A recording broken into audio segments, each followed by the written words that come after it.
प्रयच्छ परमं परिभावयामि। कोमलं कूजयन् वेणुं श्यामलोऽयं कुमारकः वेदवेद्यं परं ब्रह्म भासतां हृदये मम। कूजन्तं राम रामेति मधुरं मधुराक्षरम् आरुह्य कविताशाखां वन्दे वाल्मीकिकोकिलं। निगमकल्पतरोर्गलितं फलं शुकमुखादमृतद्रवसंयुतं पिबत भागवतं रसमालयं मुहुरहो रसिका भुवि भावुकाः। तृणादपि सुनीचेन तरोरपि सहिष्णुना अमानिना मानदेन कीर्तनीयः सदा हरिः। नारायणाखिल गुरो भगवन्नमस्ते शिवाय नमः शिवलिंगाय नमः। तन्मे मनः शिवसंकल्पमस्तु सर्वे भवन्तु सुखिनः। श्री राम जय जय राम।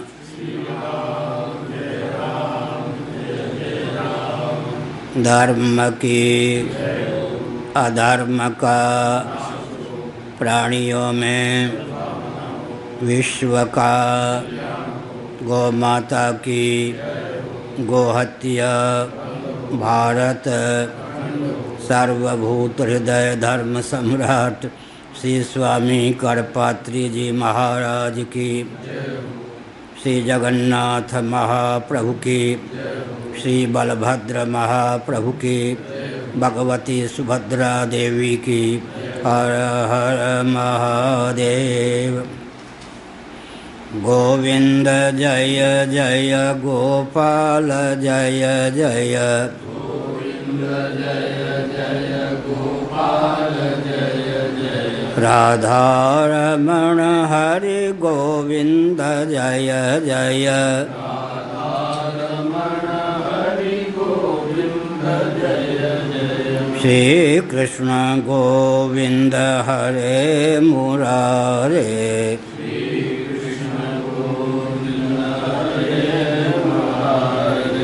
ये नाथ नारायण वासुदेव।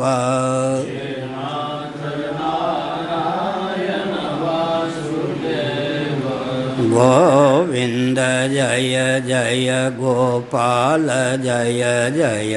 गोविंद जय जय गोपाल जय जय। राधारमण हरि गोविंद जय जय। राधारमण हरि गोविंद जय जय। गोविंद जय जय गोपाल जय जय। गोविंद जय जय गोपाल जय जय। राधारमण हरि गोविंद जय जय। राधारमण हरि गोविंद जय जय। गोविंद जय जय गोपाल जय जय। गोविंद जय जय गोपाल जय जय। राधारमण हरि गोविंद जय जय। राधारमण हरि गोविंद जय जय। श्री वृंदावन विहारी लाल की जय। नमो महद्भ्यः शंभो शिव शिव शिव शिव शिव शिव। नारायण नारायण नारायण।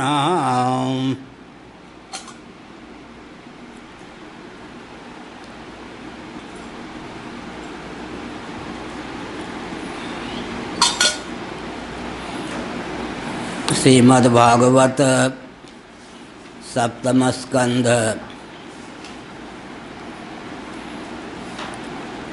अध्याय 5 श्लोक 54।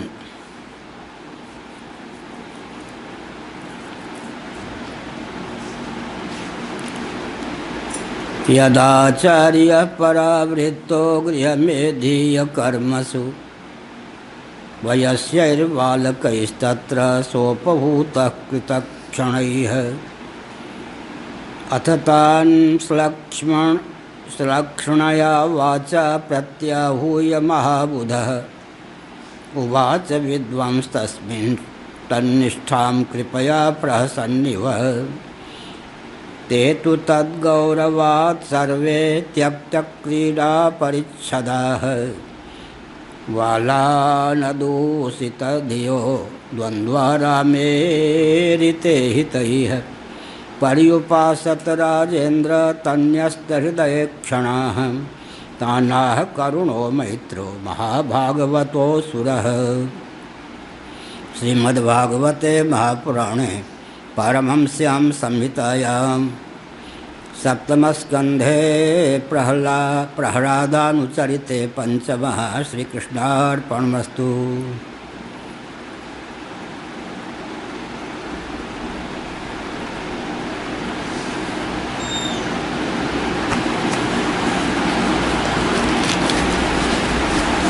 नारायण।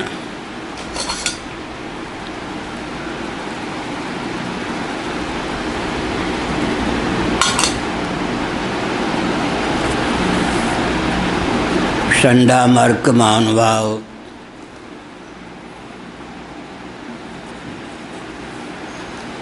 हिरण्यकशिपु की भावना के अनुसार गुरुकुल में प्रहलाद आदि बालकों को साम दान दंड भेद नीति चतुष्टय की शिक्षा देते थे। अर्थ और काम पर्यवसायी धर्म की भी शिक्षा देते थे। त्रिवर्ग इसका नाम है। श्रीमद्भागवत के प्रथम स्कंद के प्रथम अध्याय के अनुसार धर्मस्य ह्यापवर्गीयस्य, धर्म की सार्थकता अपवर्ग संज्ञक मोक्ष की समुपलब्धि में प्रयुक्त और विनियुक्त होने पर है। लेकिन धर्मा विरुद्धो भूतेषु कामोऽस्मि भर्तर्षभ, श्रीमद्भगवद गीता के 7वें अध्याय के अनुसार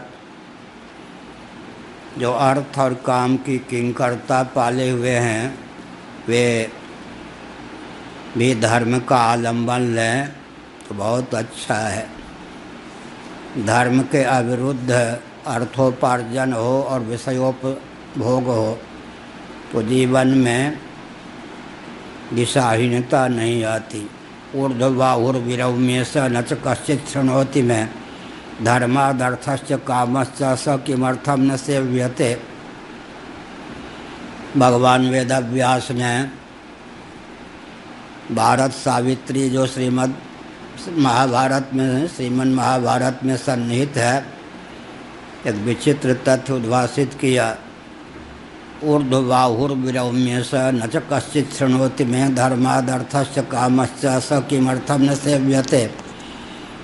दोनों भुजदंडों को ऊपर उठाकर उच्च स्वर से मैं कहता हूँ, अगर मोक्ष से परहेज है, दूरी है, मोक्ष प्राप्त नहीं करना चाहते तो भी धर्म का आलंबन लो, क्योंकि धर्म से अर्थ और काम की भी प्राप्ति होती है।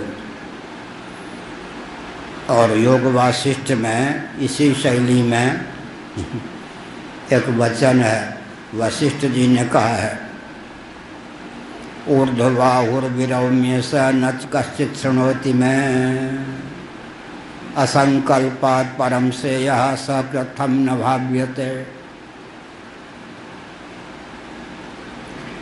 असंकल्प से, संकल्प त्याग से, संकल्प प्रवाह कामाः, संकल्प प्रवान कामान,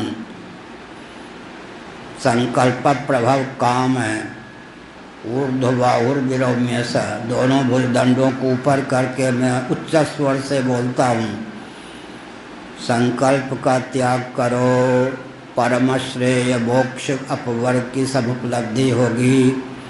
लेकिन कोई सुनने को तैयार नहीं। इसका अर्थ क्या है? एक विचित्र तथ्य है। वशिष्ठ जी का कथन यह है कि मोक्ष मार्ग पर चलने के लिए संकल्प का परित्याग अपेक्षित है, लेकिन बहिर्मुखता के कारण, वासना की प्रगल्भता के कारण, काम क्रोध की, लोभ की किंकरता के कारण, अमर्यादित जीवन में प्रीति प्रवृत्ति के कारण असंकल्प से मोक्ष की समुपलब्धि होती है। इस बात पर किसी का ध्यान केंद्रित नहीं होता। गिने चुने व्यक्ति ही मोक्ष मार्ग का आलंबन लेते हैं, संकल्प का संन्यास करते हैं। सर्व संकल्प संन्यासी योगारूढ़स्तदोच्यते।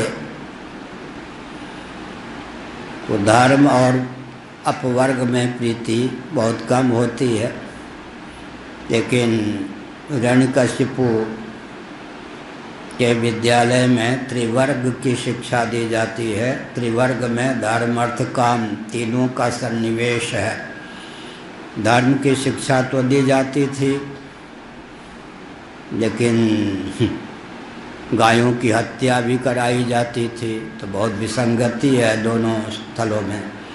हिरण्यकशिपु के आचरण में और उनकी भावना के अनुसार गुरुकुल के संचालन में विसंगति परिलक्षित होती है, लेकिन विसंगति का समाधान अपेक्षित है। हिरण्यकशिपु ने क्या किया? गोवंश का उच्छेद किया, ब्राह्मणों को सताया, संतों को यातना दी। जितने सनातन मान बिंदु हैं उन सब के उच्छेद में उसने अपने जीवन का उपयोग और विनियोग किया। ऐसे व्यक्ति के द्वारा संचालित विद्यापीठ में त्रिवर्ग की शिक्षा दी जाती थी। इसका अभिप्राय है कि धर्म की शिक्षा भी दी जाती थी। तो धर्म का अर्थ तो यह नहीं है गोवंश का उच्छेद, सेतु का विध्वंस, जलाशय में दूषित पदार्थों का निक्षेप, ब्राह्मण संतों को यातना देना। तो अंत में यही निष्कर्ष निकलता है कि अर्थ और काम में प्रयुक्त और विनियुक्त धर्म की शिक्षा दी जाती थी, जिसको हम कह सकते हैं नीति। धर्म का अत्यंत संकुचित रूप लौकिक उत्कर्ष की भावना से अर्थ और काम। तो एक बार गुरुजी संडामर्क गृह में धीय कर्मसु 54वां श्लोक,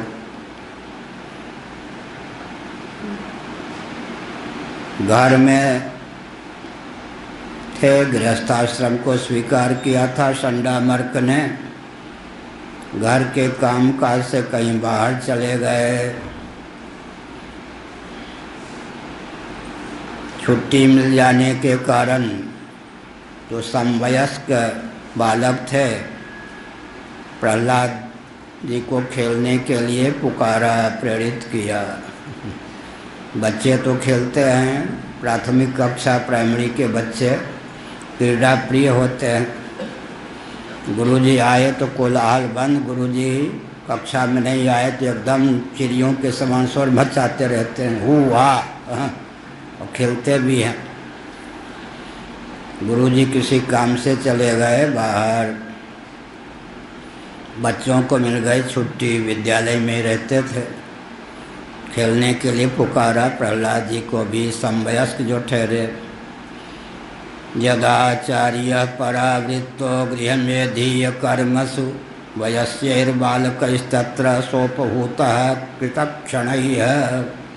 कृतक्षणैः मौका मिल जाने पर, अवकाश मिल जाने पर। हाँ, बच्चों को तो चाहिए खेल कूद, लेकिन प्रहलाद जी की क्या स्थिति? अततां सुलक्षणया वाचा प्रत्याहूय महाबुधः उवाच विद्वांस्तन्निष्ठां कृपया प्रहसन्निव।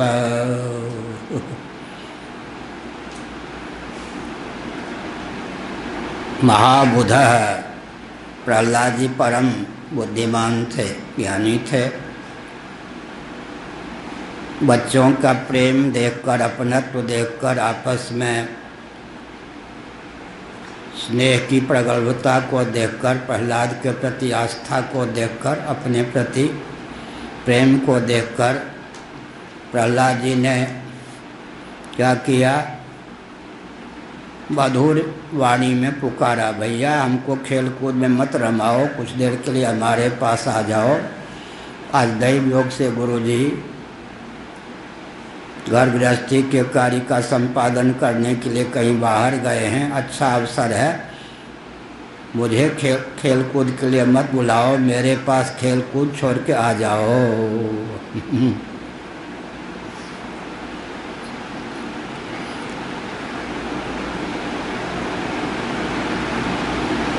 अथतांस लक्ष्मणया वाचा प्रत्याहूय महाबुध उवाच विद्वांस तन्निष्ठां कृपया प्रसन्निव।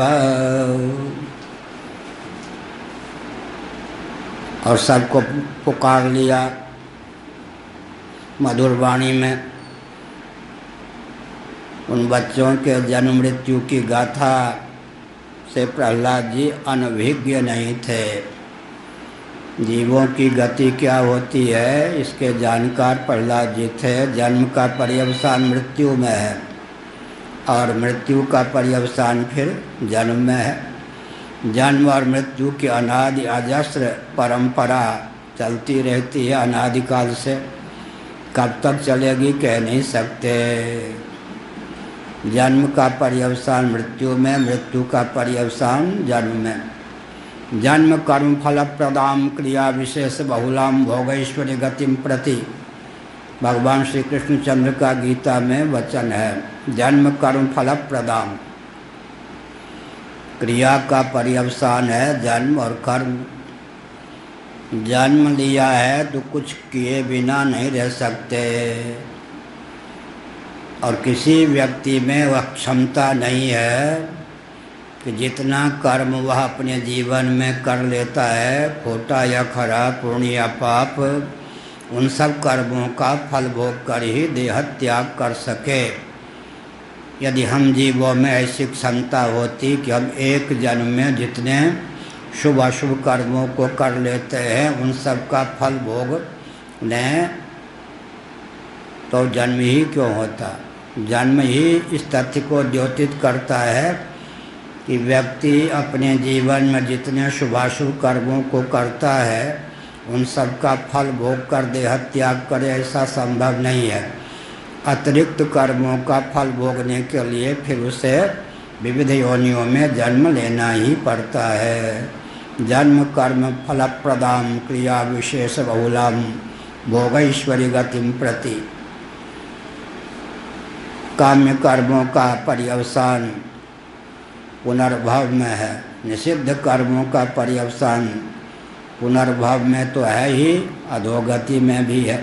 इसलिए प्रहलाद से किसी भी जीव के जन्म कर्म की गाथा छिपी नहीं थी। वे मर्मज्ञ थे कि बच्चे हैं, जीव तो हैं लेकिन आयु की दृष्टि से अभी मनुष्य हैं, दैत्य कुल में जन्म हुआ है और बच्चे हैं, खेल कूद में लगे हुए हैं। इनको पता नहीं कि ये जीव हैं। देह के नाश से जीव का नाश नहीं होता, देह के भेद से जीव में भेद की प्राप्ति नहीं होती। इस तथ्य के ये मर्मज्ञ नहीं हैं।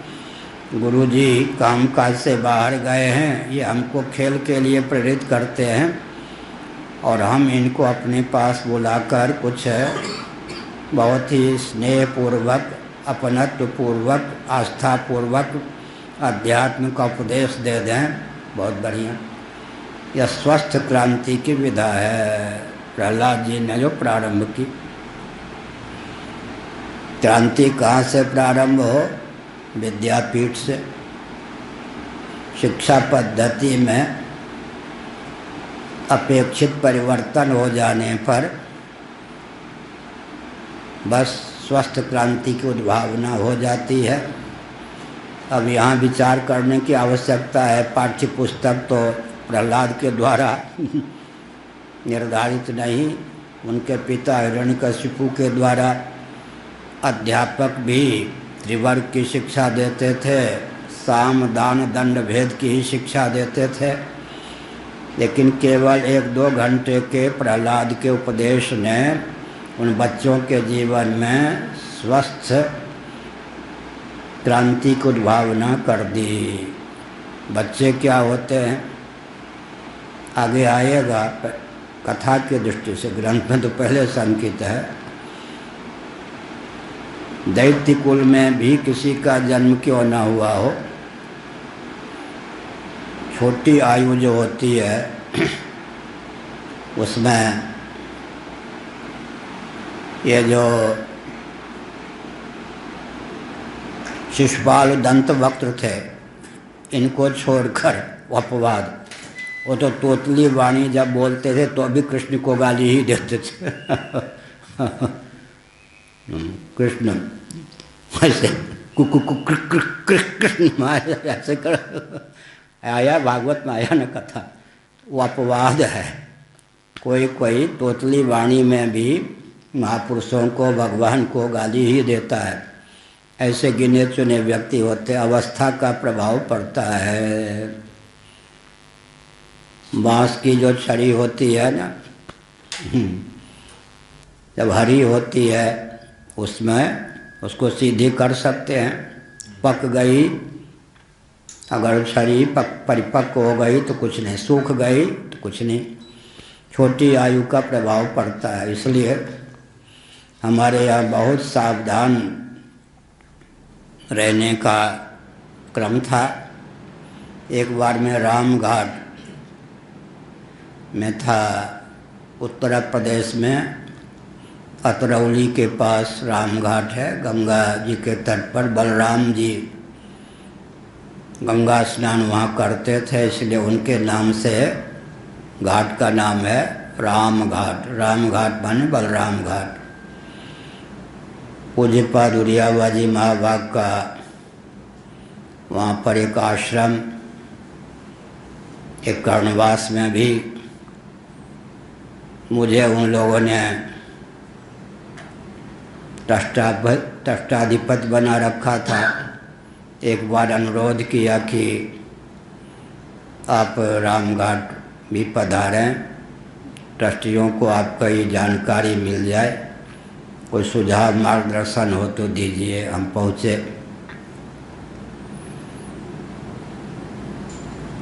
बाग जो था आम का,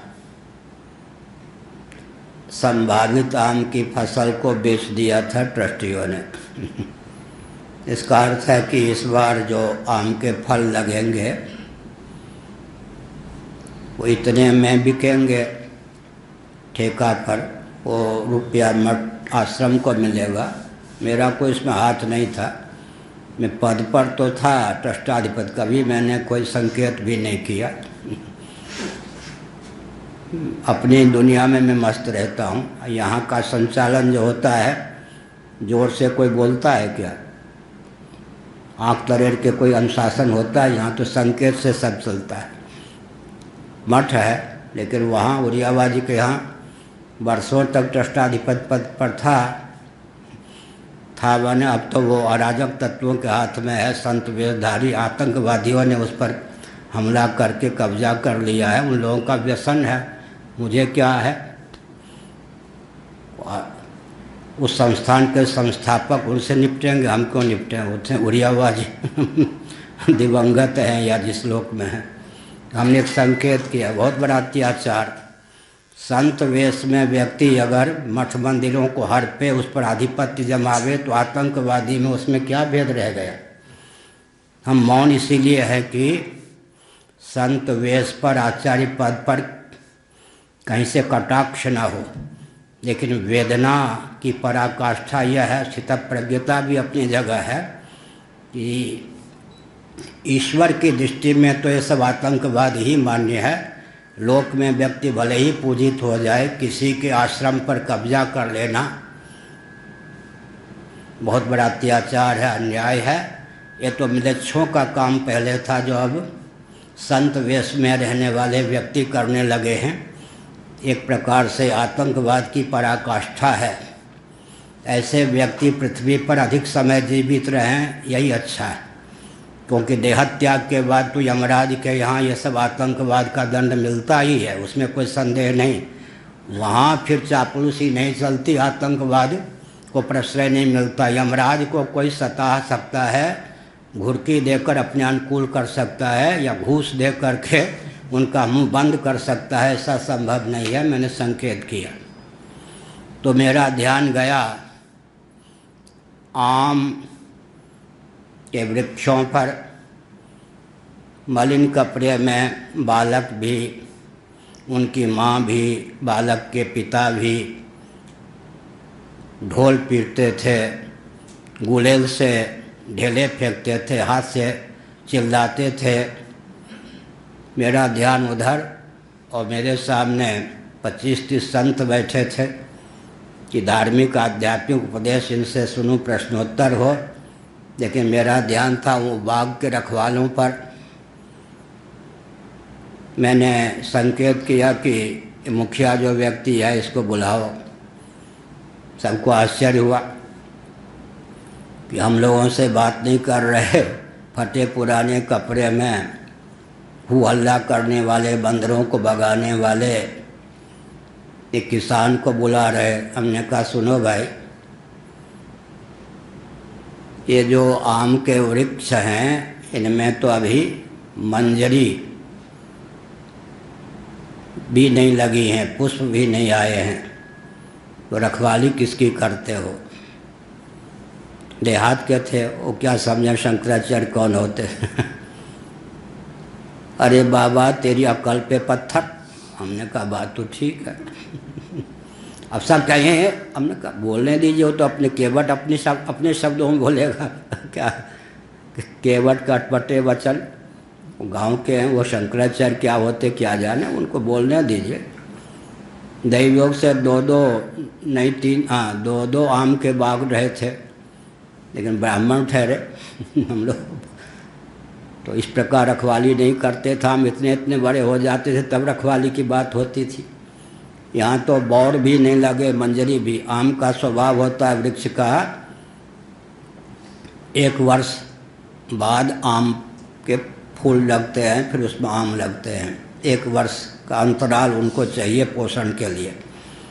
तो संभावित ढंग से आम में फूल आते, फल लगते। ठेका पर ट्रस्टियों ने पहले ही दे दिया था। तो हमने कहा कि अभी बौर भी नहीं लगे हैं, मंजरियाँ नहीं लगी हैं, रक्षा किसकी करते हो? परेशान हो, पसीने से तर हो। अरे बाबा तुम्हारी अकल पे पत्थर, इतना भी नहीं जानते हमने कहा बिल्कुल नहीं जानते, तभी तो पूछ रहा हूँ। देखो ये बंदर टहनी को तोड़ रहे या नहीं? तुम्हारी आंखें काम करती हैं? वो तो गाली देते ही, तो गांव वाले थे। हमने कहा इतना तो मैं देख रहा हूँ, ये जब टहनियाँ टूट जाएंगी तो तुम्हारी खोपड़ी में फूल लगेंगे। हमने कहा अब बात समझ में आ टहनियाँ टूट जाएंगी तो फूल कहाँ से लगेंगे? फूल ही नहीं लगेंगे तो आम कैसे फलेंगे? तुम्हारी ये ट्रस्टी तो हमसे रुपया ले लेंगे, तो हम गंगा जी में डूब के मरेंगे तुम्हारे नाम पर। हमने कहा अब समझ में आ गई बात अब समझ में बात आ गई। इससे मैंने बहुत कुछ शिक्षा ले ली। क्या शिक्षा ले ली? हमने शिक्षा ले ली कि टहनी ही टूट जाए, विद्या अध्ययन काल में ही शील का फरण हो जाए तो आगे क्या होगा। इसलिए हमारे यहाँ कितनी जागरूकता थी, सतर्कता थी। बहुत बढ़िया अर्जुन ने विषाद से भावित होकर ही तथ्य उद्भासित किया कि जिन पितरों के पुण्य का क्षय हो चुका है, क्षीणे पुण्य मर्त्यलोकम विशन्ति, वो मर्त्यलोक में जन्म लेने के लिए उद्यत हैं। अगर हमारा पवित्र क्षत्रिय कुल वर्ण संकरता के चपेट में आकर दूषित हो गया तो वो किसके द्वारा जन्म लेंगे? वो तो बीच में लटके रहेंगे। यहाँ पवित्र कुल बचेगा नहीं। उधर पुण्य की पूंजी नहीं की रह सकें, उनकी क्या दशा होगी, त्रिशंकु हो जाएंगे। तो बहुत अच्छा। तो हमने क्या संकेत किया, एक से एक सनातन धर्म में आस्थान्वित जो सदगृहस्थ हैं उनको तो इतना सौभाग्य प्राप्त है, वो चाहें तो जगत जननी को भी जन्म दे सकते हैं लाली के रूप में, जगदीश्वर को भी जन्म दे सकते हैं लाला के रूप में, जगदीश्वर को पुत्र बना सकते हैं, जगदीश्वरी को पुत्री बना सकते हैं। यह सौभाग्य तो सनातन परमात्मा में आस्थान्वित सनातन धर्म के अनुयायियों को ही प्राप्त है। कल मैंने एक संकेत किया था, वो संकेत किया था हमारे भगवान जगत बनाते भी हैं, जगत बनते भी हैं, इसलिए अवतार लेते हैं। जिनके भगवान हैं ही नहीं, जो भगवान को स्वीकार ही नहीं करते, उनके यहाँ तो भगवान का अवतार क्या होगा। न रहे बाँस न बने बाँसुरी, न बने बाँसुरी न बजे बाँसुरी। जो भगवान को स्वीकार तो करते हैं, वैशेषिक नैयायिक शेश्वर सांख्यवादी योगी, कुरान शरीफ और बाइबल के अनुयायी, वैदिक हों चाहे अवैदिक हों, जो ईश्वर को स्वीकार करते हैं, लेकिन जिनका ईश्वर जगत बना सकता है, जगत बन नहीं सकता, उनका ईश्वर साक्षात अवतार भी नहीं ले सकता। वैशेषिकों का ईश्वर अवतार नहीं ले सकता है, नैयायिकों का ईश्वर अवतार नहीं ले सकता है, शेश्वर सांख्यवादी योगियों का ईश्वर अवतार नहीं ले सकता है। कुछ महानुभाव मन ही मन शंका कर रहे हैं, जैसा कि लग रहा है यहाँ नहीं होंगे। तो हमने कहा कि है निमित्त कारण है, उपादान कारण नहीं, एतावता साक्षात अवतार नहीं ले सकता। तो सोचते होंगे कि योगियों का जो क्लेश कर्म विपाक आशय से परामृष्ट पुरुष विशेष ईश्वर है, समाधि सिद्धि आदि में उसका उपयोग है। ईश्वर प्रणिधानाद वा योग दर्शन, वो जगत बनाता ही नहीं, तो ये भ्रम है। ब्रह्मसूत्र में एक तथ्य उद्भाषित किया गया है, भगवान शंकराचार्य महाभाग ने उस पर भाष्य लिखा। समान वाच्यो युक्ति से योगादि का भी निराकरण कर दिया गया, ब्रह्मसूत्र है। शंकराचार्य महाराज ने वहाँ भाष्य लिखा है, सर्वज्ञ बीज होने के कारण योगियों का जो ईश्वर क्लेश कर्म विपाक आशय से परामृष्ट पुरुष विशेष है, वो जगत बनाता है। विज्ञान भिक्षु की टीका का अनुशीलन करने पर भी यह तथ्य प्रकाशित है। फिर उन्होंने कहा, पाशुपतों का ईश्वर भी जगत का केवल निमित्त कारण है, उपादान कारण नहीं। तो भगवान शंकराचार्य महाभाग ने योगियों के ईश्वर को जगत का निमित्त कारण स्वीकार किया है।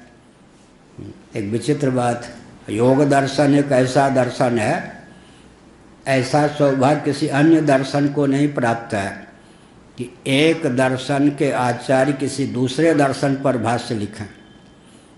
योग दर्शन ही एक ऐसा दर्शन है कि वेदांत दर्शन, शारीरक मीमांसा, ब्रह्मसूत्र जिसको कहते हैं, उसके प्रणेता कृष्णद्वैपायन बादरायणाचार्य श्री भगवान वेदव्यास महाभाग ने 195 सूत्र होते हैं योग दर्शन में, ऐसा सौभाग्य किसी और दर्शन को प्राप्त नहीं। एक दर्शन के प्रणेता दूसरे दर्शन पर भाष्य लिखे तो योग दर्शन। इसीलिए महाभारत के शांति पर्व में एक विचित्र तथ्य उद्भाषित किया गया है, अनुमान की प्रधानता से सांख्य शास्त्र है और प्रत्यक्ष की प्रधानता से योग शास्त्र है। आज मैं विचार कर रहा था, प्रत्यक्ष की प्रधानता से योग शास्त्र है, योग दर्शन प्रत्यक्ष की प्रधानता से। आज पूरे विश्व में कल भी महानुभाव बोल रहे थे योगा योगा योगा योग योग योग, हाँ योगा योग। योगाभ्यास से संधि को में से अभ्यास हटा दिया तो रह गया योगा, योग को योगा, तो दंड को दंडा। योगा योग क्या है? प्रत्यक्ष प्रमाण की प्रधानता से, इसलिए योग के प्रति पूरे विश्व का आकर्षण है या नहीं? सांख्य जो है तत्वों का निर्धारक है, संख्या तत्वों की संख्या का निर्धारक है। योग दर्शन में सांख्य सम्मत तत्वों के अतिरिक्त केवल ईश्वर का अस्तित्व स्वीकार कर लिया गया, लेकिन योग दर्शन की प्रसिद्धि यम नियम आसन प्राणायाम प्रत्याहार धारणा ध्यान समाधि को लेकर है। अभी यम नियम आसन प्राणायाम प्रत्याहार धारणा ध्यान समाधि। यम अहिंसा सत्य अस्तेय ब्रह्मचर्य परिग्रह नियम शौच संतोष तपस्वाध्याय ईश्वर प्रणिधान, ये तो मानेंगे लोग, नहीं तो मानवोचित शील की कम से कम 5 शील पंच यम तो मानेंगे। उसके बिना तो फिर क्या होगा? मानवोचित दिव्य गुणों का संचार ही नहीं होगा। आसन प्राणायाम का प्रत्यक्ष फल होता है, प्रत्याहार का, धारणा का, ध्यान का, समाधि का। तो प्रत्यक्ष प्रमाण की प्रधानता से योग दर्शन है। अनुमान और आगम को भी योग दर्शन में स्वीकार किया गया है, लेकिन यम का प्रत्यक्ष फल मिलता ही है, नियम का भी प्रत्यक्ष मिलता है। आसन से का जो फल दिया गया योग दर्शन में, जीवन काल में ही वो फल प्राप्त हो जाता है। प्राणायाम से तत्काल फल मिलने लगता है। धारणा ध्यान समाधि ये दृष्ट फल देने वाले हैं। तो मैं आज विचार कर रहा था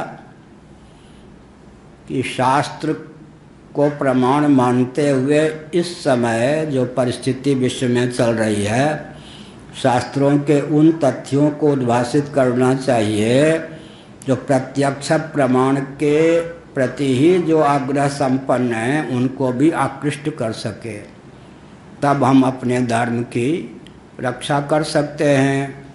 परलोक परक जो वचन हैं, परमात्मा की प्राप्ति परक जो वचन हैं, उनके प्रति समाज को हठात आकृष्ट करना कठिन है। लेकिन शास्त्रों में जो लौकिक अभ्युदय उत्कर्ष परक सिद्धांत हैं, तथ्य हैं, वचन हैं, उनको उद्भासित करने पर क्या होगा? भौतिकवादी भी समाकृष्ट होंगे। इसीलिए उस वचन का स्मरण आया महाभारत के शांति पर्व में है कि सांख्य सिद्धांत जो है अनुमान प्रधान है। तत्व का निर्धारण अनुमान की प्रधानता से है। अनुमान के पीछे आगम को चलाते हैं सांख्यवादी। और जो योग है वो प्रत्यक्ष प्रमाण की प्रधानता से है। प्रत्यक्ष अनुमान आगम तीनों प्रमाणों को योग दर्शन मानता है, लेकिन योग दर्शन की विशेषता यह है कि यम नियम आसन प्राणायाम प्रत्याहार धारणा ध्यान समाधि संगम जो अष्टांग योग हैं उनका दृष्ट फल प्राप्त होता है, तो उसके प्रति आकृष्ट क्यों नहीं होंगे? इसीलिए योग योग योग पूरे विश्व में योग की चर्चा है। तो सनातन सिद्धांत में भी जो दृष्ट फल देने में प्रयुक्त और विनियुक्त साधन हैं उनका वर्णन करने पर, इसीलिए भगवान वेदव्यास जी ने और भाष्यकार भगवान शंकराचार्य महाभाग ने ब्रह्मसूत्र के संदर्भ में बताया कि वेदांत सम्मत है। यह वेदांत का कोई विरोध नहीं है। यम नियम आसन प्राणायाम प्रत्याहार धारणा ध्यान समाधि से ये तो ठीक ही है। यम नियम आसन प्राणायाम प्रत्याहार धारणा ध्यान समाधि। बच्चा गोद में रोता है, कोई बचा ले ठीक। यम नियम आसन प्राणायाम प्रत्याहार धारणा ध्यान समाधि, ये वेदांत भी इसका खंडन नहीं करते, ज्यों के त्यों मान लेते हैं। इसका अर्थ क्या हुआ तो हमने एक संकेत किया, क्या संकेत किया कि छोटी आयु जब होती है, व्यक्ति की आयु का प्रभाव पड़ता है, उस समय जीवत्व जो है क्या होता है, अंतर्निहित होता है। बाल्यावस्था का प्रभाव पड़ता है। असुर कुल में जन्म लेने वाले व्यक्ति भी, छोटे जो बच्चे होते हैं, उनका भाव क्या होता है, निर्मल होता है, निश्चल होता है। अपवाद स्थल शिशुपाल दंतवक्त्र को छोड़ दें तो उसी समय उनके जीवन में अगर धर्म और अध्यात्म के प्रति आस्था परक वचन कह दें, वो आस्थान्वित हो जाएं धर्म और अध्यात्म के प्रति, तो आसुर भाव, असुर संबंधी जो भाव हैं, दैवी संपत्ति नहीं आसुरी संपत्ति, वो दब जाते हैं, उनको प्रकट होने का अवसर नहीं मिलता। एक बहुत बढ़िया शास्त्रार्थ है किसमें, ब्रह्मसूत्र में। परमात्मा सूर्य बनते हैं पंचदेव की उपासना। एक कोई जीव विशेष अमुक अमुक कर्म और उपासना का आलंबन लेने पर देहत्याग के बाद सूर्य के पद को प्राप्त करता है। दोनों विधा है। सूर्य मंडल, आदित्य मंडल का वर्णन किया गया।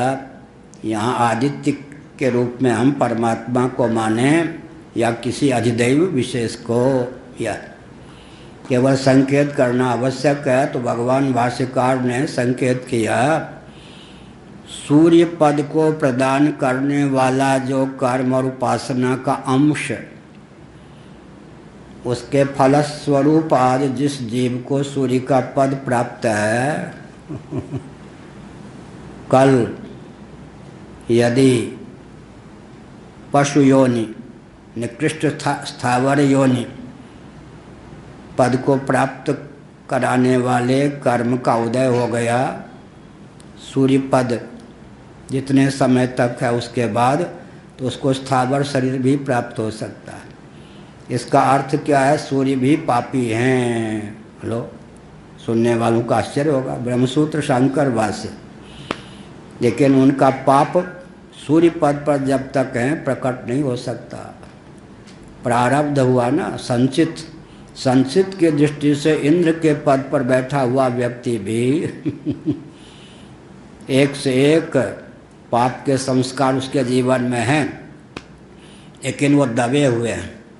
तो बहुत अच्छा प्रयास किया गया कि छोटी आयु का जो व्यक्ति है, असुर कुल में, दैत्य कुल में ही भले ही जन्म हुआ हो, लेकिन असुरोचित स्वभाव उसके दबे हुए हैं। उस समय अगर दैवी भावना का उसमें संचार कर दिया गया और कहीं उसको तत्व ज्ञान हो गया, तो क्या होगा, वो सब संस्कार जो भविष्य में प्रारब्ध का रूप धारण करते हैं, ज्ञानाग्नि से दग्ध हो जाएंगे, उनको प्रकट होने का अवसर ही नहीं होगा।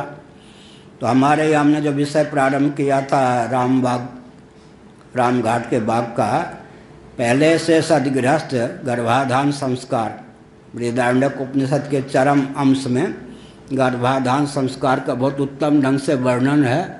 और कल्याण गीता प्रेस ने एक विशेष ग्रंथ भी निकाला है, षोडश संस्कार, बहुत महत्वपूर्ण है। षोडश संस्कार पर गीता प्रेस से राधेश्याम खेमका जी ने बहुत प्रयास करके वो ग्रंथ निकलवाया है। षोडश संस्कार बहुत महत्वपूर्ण ग्रंथ है। तो हमने संकेत किया कि जो स्वर्ग से च्युत होने वाले देवता पितर हैं, उनको लाला के रूप में, लाली के रूप में जन्म देने की क्षमता, उससे भी उच्च योग्यता हो तो साक्षात जगदीश्वर को लाला बनाने की क्षमता, जगदीश्वरी को लाली बनाने की क्षमता, उससे कुछ न्यून योग्यता हो तो योगा भ्रष्टों को जन्म देने की क्षमता, कारक कोटि के महानुभावों को, जीवों को जन्म देने की क्षमता, ये सब ना हो तो सदाचारशील संपन्न सामान्य जीवों को जन्म देने की क्षमता, यह क्षमता भी ना हो तो आतंकवादियों को, उग्रवादियों को, लुटेरों को, अराजक तत्वों को, उत्पातियों को जन्म देने की क्षमता तो आती ही है। इसीलिए क्या है, गर्भाधान संस्कार का मतलब क्या है, जीव, किस कोटि के जीव को हम जन्म दें, या साक्षात जगदीश्वर को जन्म दें, या जो देवता के पद पर प्रतिष्ठित हैं उन्हीं को लाला बना लें, बहुत ऊंची बात। ध्यान देंगे जो गृहस्थ हैं और अन्य लोग भी सुनेंगे, लाभ सबको है। आजकल ऐसा चलता है क्या विचार विमर्श। राजा पांडु ने विचार किया प्रथम पुत्र कैसा होना चाहिए, क्या होना चाहिए। प्रस्ताव है किस देवता की आराधना करें जो हमारे पुत्र बन जाएं। कितना ऊंचा है।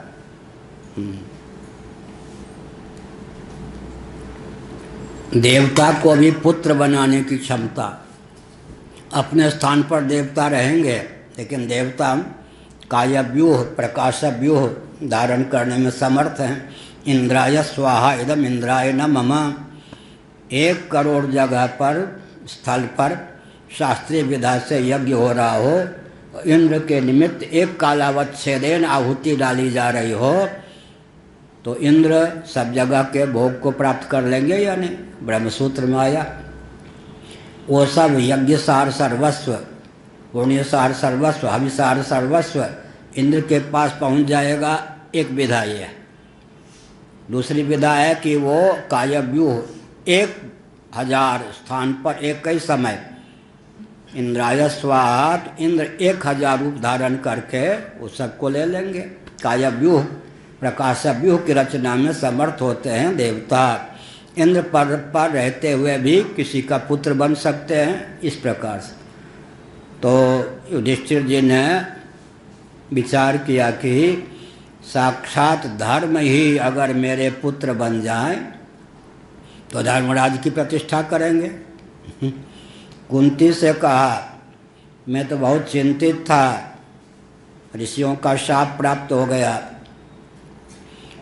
मृग रूप में एक ब्राह्मण थे, ब्रह्मर्षि, अपनी पत्नी को मृगी बना रखा था, विहार कर रहे थे।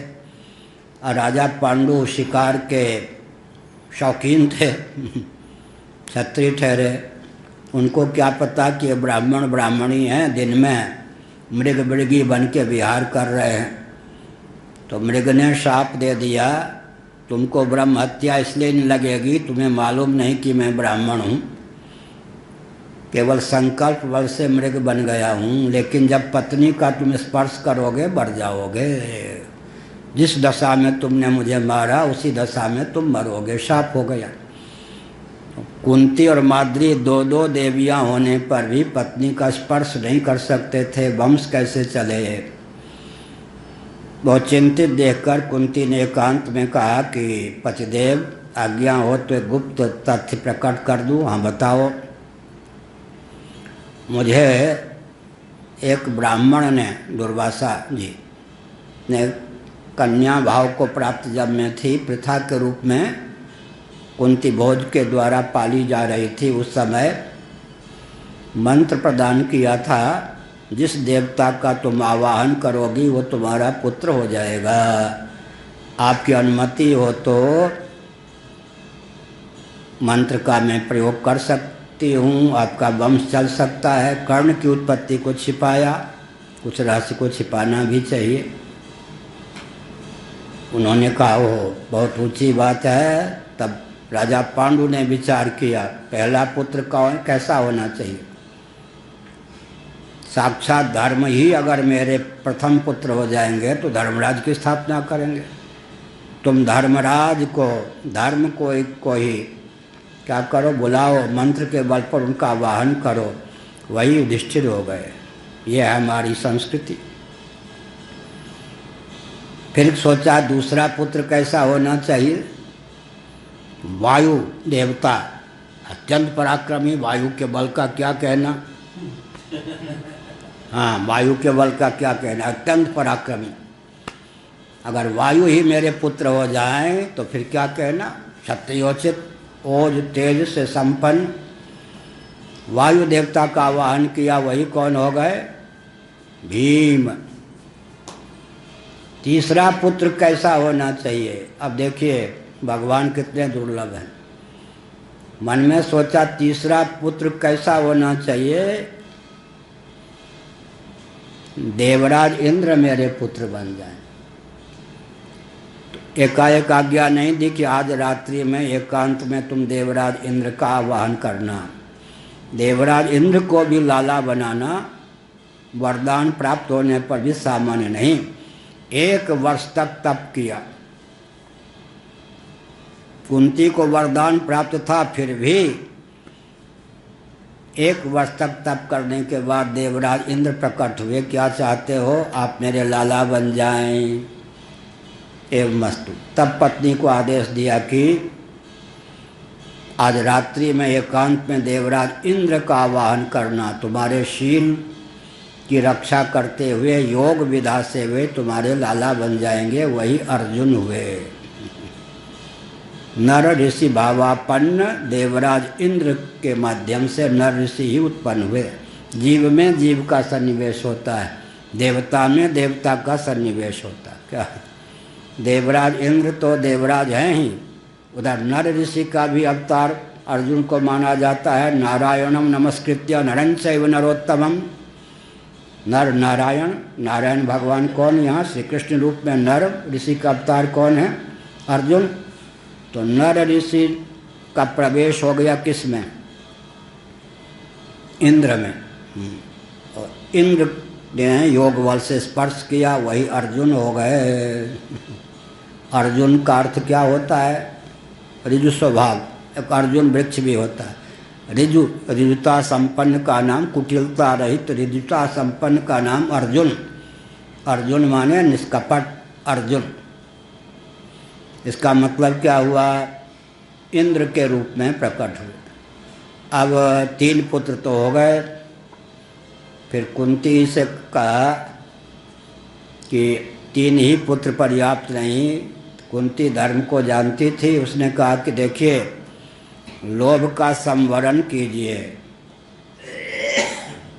मंत्र के बल पर 3 से अधिक पुत्र उत्पन्न करे, संतान उत्पन्न करे, तो वो देवी जो है पतिव्रता नहीं रह जाती, वेश्या संज्ञा हो जाती। आप धर्म को जानते हैं, इसलिए अब आप 3 पुत्रों से संतोष कीजिए। 3 देवता ही, आकाश के देव धर्म युधिष्ठिर के रूप में, वायु के अधिदेव भीम के रूप में, तेज के अधिदेव अर्जुन के रूप। हाँ, बात तो तुमने ठीक कही। मंत्र का प्रयोग 3 बार से अधिक नहीं कर सकते। छोटी जो पत्नी थी माद्री, उसने एकांत में कहा, पतिदेव आपका वंश तो चल गया, लेकिन मैं तो निपूती रह गई। मेरे कोख से भी लाला की उत्पत्ति हो, मैं क्या करूं? कुंती से प्रार्थना करो। वो तो छोटी बहन के समान तुमको मानती है। नहीं नहीं, सौतिया डाबी तो है। हमारी बात नहीं मानेंगी। वो मंत्र की दीक्षा वो मुझे भी दे दें, तो मेरे गर्भ से भी लाला उत्पन्न हो जाए, तो आपके तो 3 के बदले अधिक हो जाएंगे और मैं भी निपूती नहीं रहूँगी। अच्छा, तो गृहस्थों में क्षमता होती है पत्नी को अनुकूल करने की, न कर सके तो घर बर्बाद हो जाता है। बहुत उत्तम ढंग से कुंती को अनुकूल किया और कहा कि सुनो, मेरी भावना है, पति के रूप दृष्टि से मैं आज्ञा भी दे सकता हूँ। माद्री छोटी बहन के समान तुम्हारी सेवा करती है, उसे भी तुम मंत्र की दीक्षा दे दो, तो वो भी निपूती न रह जाए और मेरे 3 की अपेक्षा अधिक पुत्र हो जाएं। अच्छा, आपकी आज्ञा टाल नहीं सकती, लेकिन शर्त यह है 1 बार मंत्र का प्रयोग करे। माद्री भी चतुर थी। सिंधु की थी, सिंधु की सिंधु। माद्री भी चतुर थी।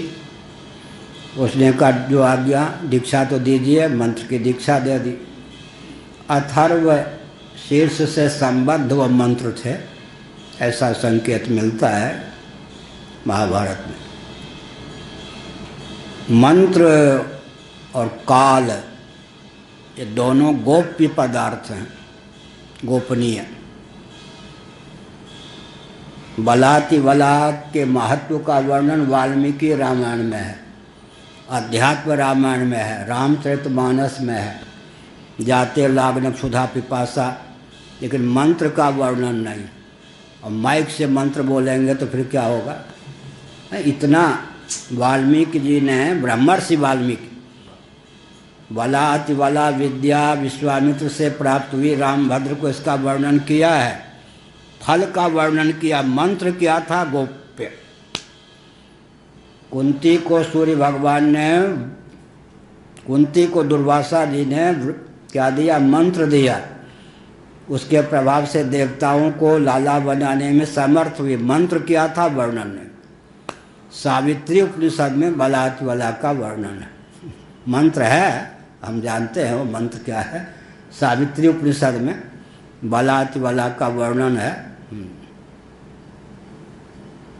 लेकिन रामचरितमानस में, अध्यात्म रामायण में, वाल्मीकि रामायण में बलात् बला विद्या का वर्णन नहीं है, उसके फलश्रुति का वर्णन।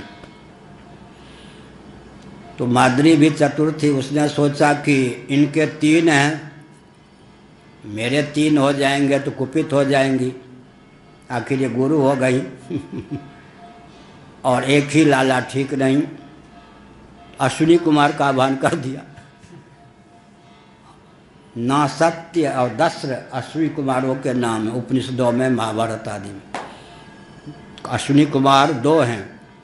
अश्विनी कुमार कहने पे दोनों आ जाते हैं, नाम अलग अलग है। ना सत्य और दस्र अश्विनी कुमारों के नाम है उपनिषदों में। उसने अश्विनी कुमार का आह्वान कर दिया। एक ही बार प्रयोग किया, लेकिन 2 लाला हो गए। कौन? नकुल और सहदेव। सहदेव सबसे छोटे हो गए ना 5 में। तो कुंती को सबसे प्यारे कौन थे? माद्री के गर्भ से उत्पन्न सहदेव, छोटा लाला। वहाँ पर डाह नहीं। कुंती को सबसे ज़्यादा प्रिय थे सहदेव, माद्री के गर्भ से नकुल सहदेव। जल और पृथ्वी के अधिदेव नकुल सहदेव। अश्विनी कुमार जो हैं जल और पृथ्वी के अधिदेव हैं। उसमें जो पृथ्वी के अधिदेव हैं उन्हीं का नाम सहदेव है। वो ये मंत्र की बात हुई तो हमने संकेत किया कि देवताओं को भी जन्म देने की क्षमता, इसलिए बचपन में जो बहुत ऊंचा सिद्धांत भगवान शंकराचार्य महाभाग ने भाष्य में प्रकाशित किया है।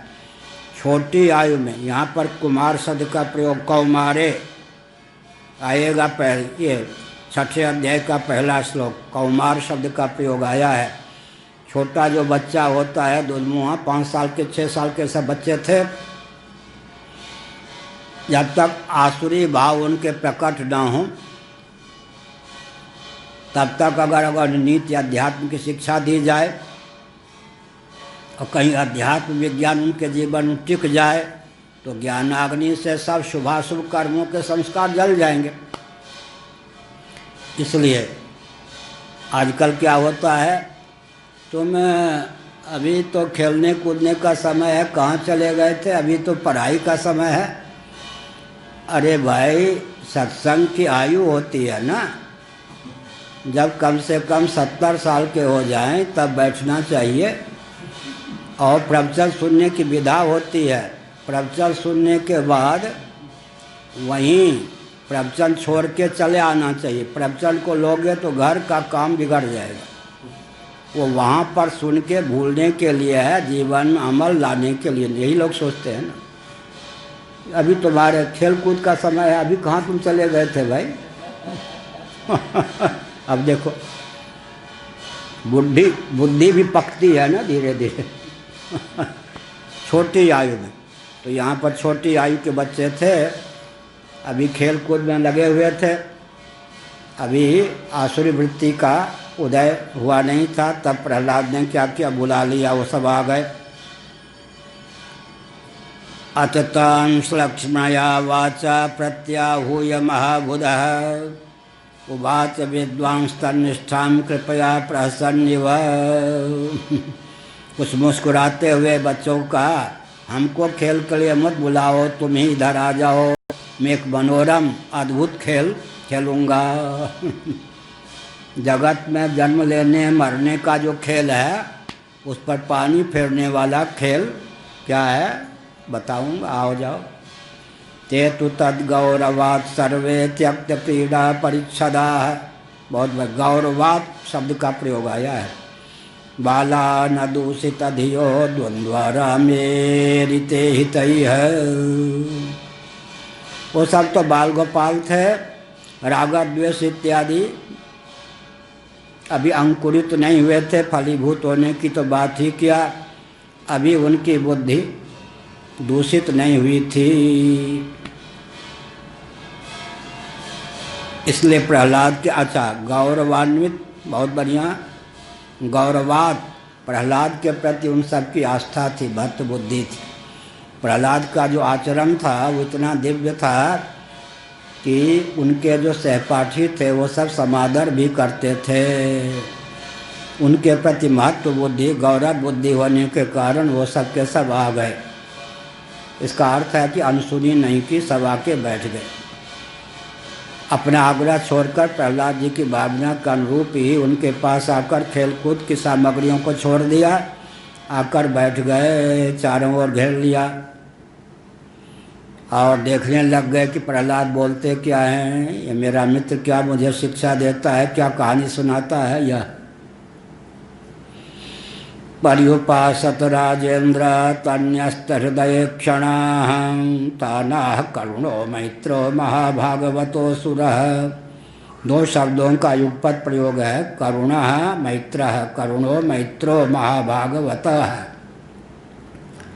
करुणा और मैत्री से संपन्न। तब क्या प्रहलाद के उपदेश में मन लगाकर बड़े प्रेम से एकटक होकर देखने लग गए, मेरा मित्र क्या कहना चाहता है। प्रहलाद के हृदय में करुण रस और मैत्री का भाव युगपत उत्पन्न हुआ। ईश्वरे तदधीनेषु बालिशेषु द्विषत्सु च, भागवत का 11वां स्कंध। प्रेम मैत्री कृपोपेक्षा यह करोति समध्यमः। ईश्वरे मध्यम कोटि के भक्त का लक्षण या व्यवहार में भक्ति का लक्षण योग दर्शन के अनुसार भी क्या है, ईश्वर के प्रति प्रेम, मैत्री, ईश्वर की प्राप्ति के मार्ग पर जो चल रहे हैं उनके साथ मित्रता का व्यवहार, कृपा, साधन का ज्ञान तो नहीं है लेकिन भावना शुद्ध है, ईश्वर की ओर जाना चाहते हैं, ऐसे व्यक्तियों पर कृपा। और जो दुष्ट हैं उनके प्रति उपेक्षा। दुष्ट से लड़ने भिड़ने में समय लगाएंगे, बर्बाद हो जाएगा जीवन, नष्ट हो जाएगा। उपेक्षा के पात्र, लड़ने भिड़ने के पात्र नहीं। यहाँ दो शब्दों का, करुणा और मैत्री। करुणो मैत्र है। करुण भी, करुणा किसके प्रति, ये सब अभी छल कपट से रहित हैं, इन पे दया आती है। ये जैसा प्रशिक्षण मेरे पिताजी के विद्यालय में प्राप्त है वैसा प्रशिक्षण इन्होंने प्राप्त कर लिया, तो ये भी बस मेरे पिता के मार्ग पर लूटने, गाली गलौज करने, मारपीट करने, आतंकवादी उग्रवादी के मार्ग पर चल पड़ेंगे। ये करुणा के पात्र हैं, करुणा भी। अब मैत्र है, मैत्री क्यों, समान है, समवयस्क हैं, एक ही विद्यालय में सब हम सहपाठी हैं। मैत्री और करुणा से भरपूर हृदय से उनको महाभागवत है। महाभागवत प्रहलाद असुरा भी है, ठीक है। भगवान के परम प्रेमी भक्त प्रहलाद का हृदय उनके प्रति करुणा मैत्री से संपन्न हो गया। उनसे उक्तानाह, उनको कहने लग गए। इसका हम लोग उपदेश देना प्रारंभ किया। आगे जो उपदेश दिया है उससे लगता है कि पूरा वेदांत और सांख्य शास्त्र आत्मसात था प्रहलाद को। इतना ज्ञान विज्ञान संपन्न थे, भले ही हिरण्यकशिपु के पुत्र होकर जन्म लिया था उन्होंने। और बच्चों ने पूछ ही दिया, शिक्षा तो न घर में न बाहर, जो आप बताए रहे हमको या बताया आपने। तो उन्होंने कहा हाँ, इस समय तो हमारा कोई गुरु नहीं जो इस ढंग के उपदेश दे। जब मेरे पिताजी हिरण्यकशिपु तप के लिए गए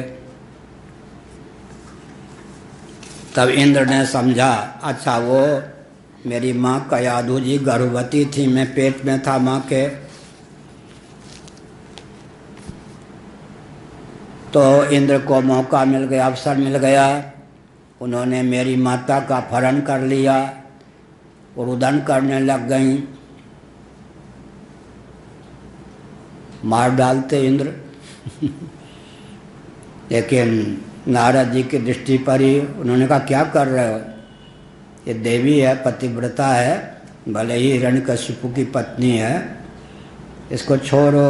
अरे महाराज आप तो दयालु हैं, गर्भवती है, हिरण्यकश्यप जैसा आतंकवादी को इसने जन्म दिया तो फिर कितना कष्ट होगा।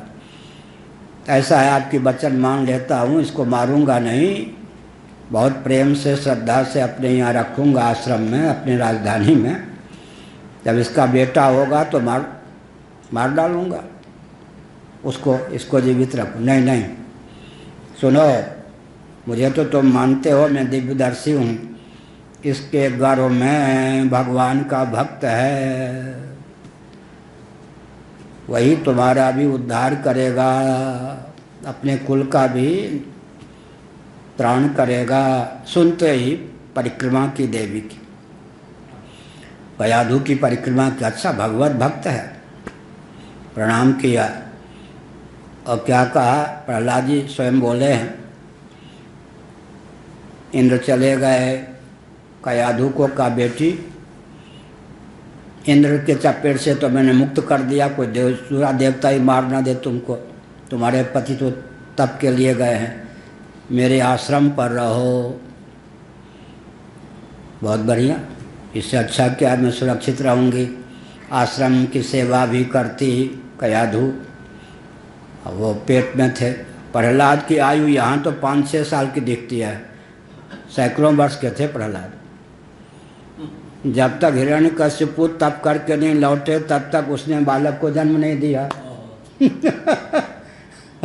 तो गर्भ में ही उनके सैकड़ों वर्ष बीत गए थे। यहाँ तो 5-6 साल के दिखते थे ना, लिखा है ना 5 साल के, सचमुच में 5 साल के थोड़े थे वो प्रहलाद। अवधि कितने वर्षों तक तप किया हिरण्यकश्यप ने। बात क्या हुई, नृसिंह पुराण आदि के अनुसार 2-4 वाक्य कहता हूँ। वो हिरण्यकश्यप तप करने लगा तो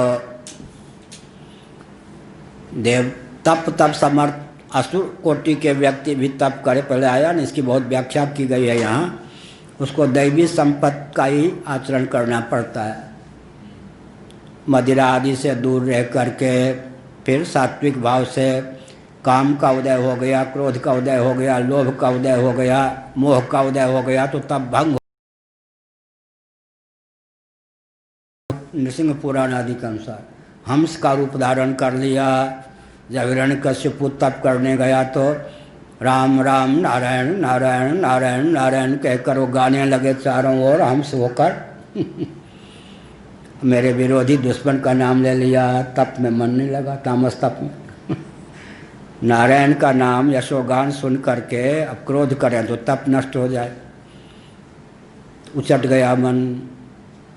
ये हिरण्यकशिपु के द्वारा फिर ये प्रहलाद का जन्म कैसे हुआ, नृसिंह पुराण आदि के अनुसार में बोल रहा हूँ। तो तामस तप में मन कैसे लगता। अब तो विष्णु भगवान निरावरण कर्ण कुहरों के द्वारा प्रहलाद के हृदय में भगवान नाम का सन्निवेश कर दिया। किन्होंने, देवताओं ने, ऋषियों ने हंस का पक्षी का रूप धारण करके चारों ओर मर्रा कर तप छोड़ के घर में आ गया। तप छोड़ के जब घर में आ गया, उसी स्थिति में जो उसने पत्नी का स्पर्श किया, उस विष्णु भाव भावित मन से वो क्या हुआ, वो गर्भ हो गया, प्रहलाद आ गए भक्त में। अब उसका वो सात्विक भाव चला गया पेट में, फिर तामस भाव का उदय हुआ, फिर तप करने चला गया। और जब तक ये कोई उंगली न उठावे, इसलिए कयाधु ने भी क्या किया कि जब तक मेरे पतिदेव तप करके लौटेंगे नहीं, तब तक क्या है, बच्चे को जन्म नहीं दूंगी। तो कहने में तो प्रहलाद देखने में 5 साल के हैं, माँ के गर्भ में कितने साल रहे उस पर विचार करें तो सैकड़ों वर्षों की आयु तो प्रहलाद की थी। मर्त्यलोक की दृष्टि से गर्भ में ही बीत गई थी वो प्रहलाद। तो प्रहलाद भगवान नाम के संकीर्तन के प्रभाव से हिरण्यकश्यप में जो विष्णु के आकार की वृत्ति बनी, उसी के फलस्वरूप कयाधु के गर्भ में प्रहलाद आए नारायण। श्री राम जय राम जय जय राम, हर हर महादेव।